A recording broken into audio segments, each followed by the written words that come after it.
There's a new phrase in this book that I've never heard of before. Trumper tension? Is that right? What's Trumper tension? Well, Trump retention, well, it is nothing derogatory, okay? I don't want anyone to get hurt just thinking about the term Trump retention. If you like Trump, you wouldn't be so stressed out. If you do not like him, then you get stressed out. I saw a lot of people getting Trumper tension. There is a patient who came to me, and I was treating him for his blood pressure. The nurse gave him all his medications, and still his blood pressure is like 200 systolic, over 100 diastolic. And the nurse called me saying that this patient, his blood pressure is so high, I don't know what's going on. My blood pressure keeps shooting up. Tell me a little bit, have you been watching a lot of TV? I asked him. And he said, yeah. You know, every time I turn on the TV, all they talk about is Trump. That makes me really tense and anxious and worried. And my blood pressure, goes up. And So no TV in his patient room, I hope. That was one of my prescriptions for him, that, you need to cut down the amount of TV that you watch. So, yeah, that is how, the Trump retention came in. People do not have to think anything bad about that word.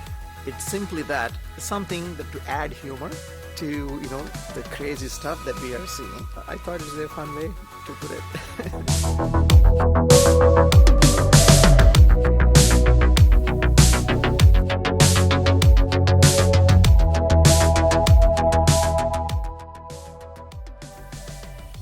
Dr. Dentiala, I'm so glad to talk to you about the elections in your book on the subject matter. I heard you say what matters in politics doesn't really matter at the end of the day.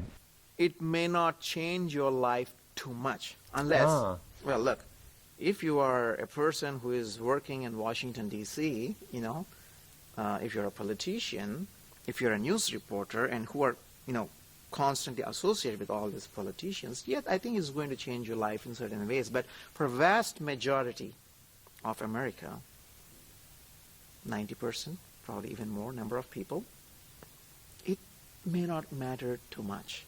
What I mean to say is, what happens in your house is more important than what happens in the White House. Thank goodness. Yes, because it is what happens in your house you have control over, isn't it? I mean, at least an illusion of control.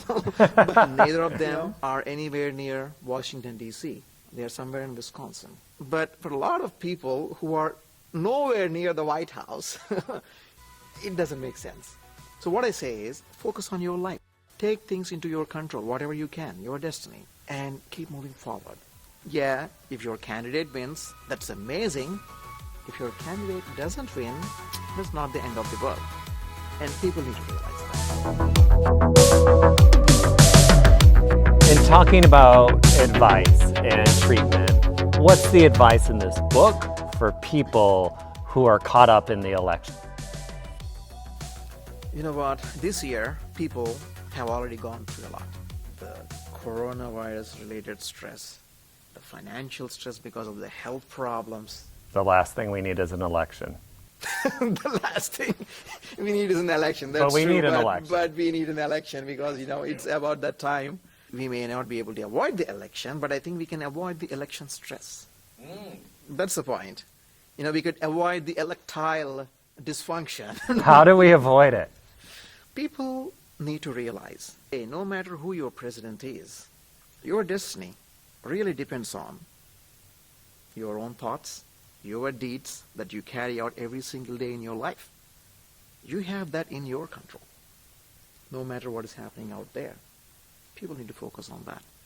And when people understand this and take their destiny into their hands, I think that is number one thing that is going to help them. They understand that they have some control, right? And they can control their destiny, their lives. Presidents change, someone new comes in, It changes our lives to some extent, but not drastically.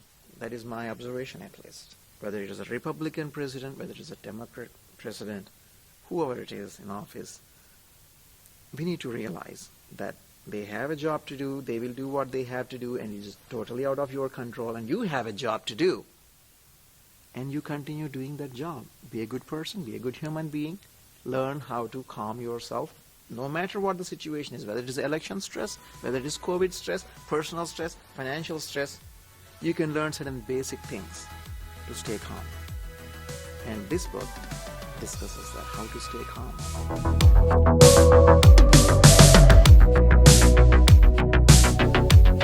Dr. Dintyala, I'm so glad to talk to you about the elections in your book on the subject matter. Tell me more about Dr. Calm, the physician, the author, and how you got here.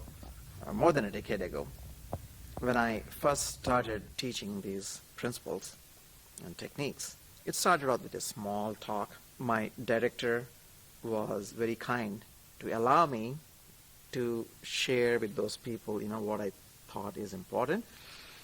And I was no one, I'm just like any other regular physician, and he doesn't know too much about these stress management presentations or anything, but he had confidence in me and he said, welcome, feel free if you're ready to help. And I got great feedback from my colleagues. They really liked it and they found some humor in me.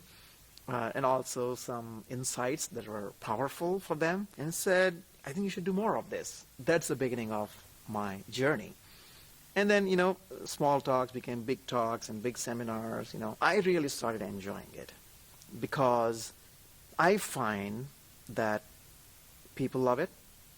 I find that it changes their lives, and that is very gratifying. As a physician, when I see happiness in my client's eyes, in my patient's eyes, in my audience's eyes, that makes me feel very, it's a good feeling, gratification.